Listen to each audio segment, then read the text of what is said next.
We wanted to find a way to make baseball safer, and a great way to do that is by protecting one of the most vulnerable areas on the body, the cervical spine. An unfortunate event occurred about 15 years ago where a Southern Missouri high school baseball player was up at the plate, a wild pitch came in, he turned his back like he was supposed to, and it struck him right below the helmet and right on the back of the neck. He would later die to these injuries, and we wanted to design a project that could potentially save a life. From our collected data, we were able to derive the acceleration versus time, and we actually used that to derive the impact forces.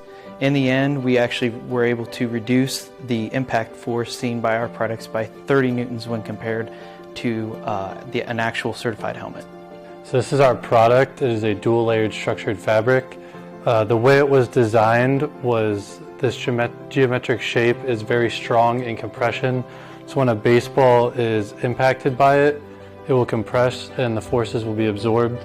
It is followed by a neoprene foam. This was for maximum comfort.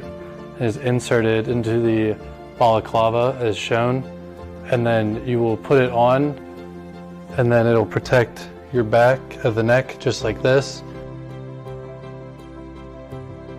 Our project was more of a product development style project, so some of the engineering concepts we had to employ were CAD modeling, like modeling for 3D print, force analysis, instrumentation, collecting data using our accelerometer, and material selection.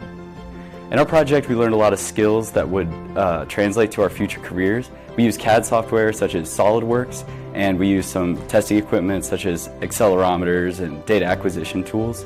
We also learned some skills that would help us in our careers such as time management and working on a budget.